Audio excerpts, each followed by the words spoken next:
Dito nga guys, speaking pa nga lang, hinusgahan na kagad nito ni S5 yung pagkatao ko. Lala. Balak niya kasi mag gold lane dito kaya nag-show na siya ng MMR niya. Kaya nakikipagpalit na rin siya sa akin dito ng role.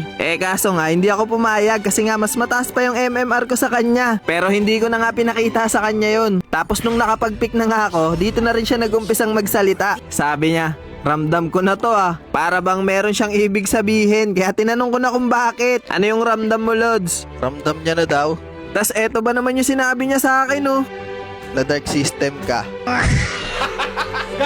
Lala, nahusgahan pa nga ning dark system. Kaya napachat na nga lang ako dito ng Okay.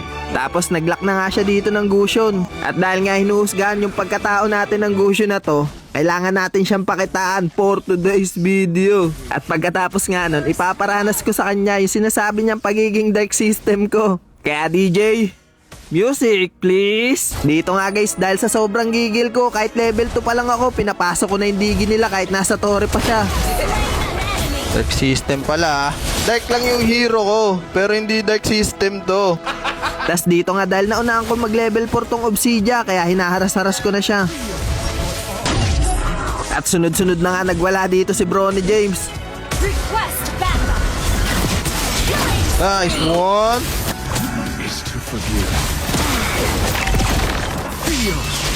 Mega kill.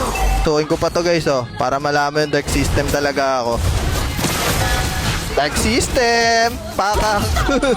Dark system! Isa ka pa! Dito ka pa! Dark system ako!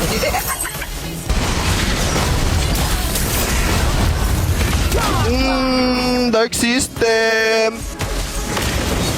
Ooh! Legendary na tayo na ay!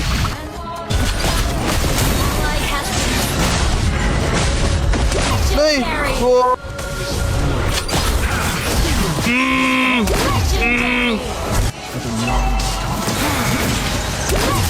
Wow!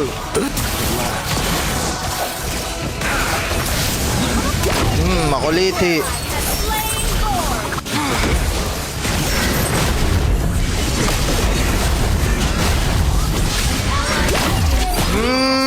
An enemy. Sino dark system? At eto na nga yung plot twist dito sa game na to. Kung mapapansin nyo nga yung score namin, sobrang laki ng lamang namin dito sa mga kalaban. At kung titignan mo talaga, sure win na talaga kami dito sa game na to.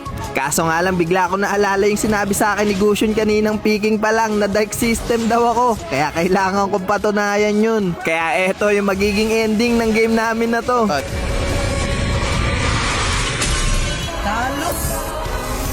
Defeat.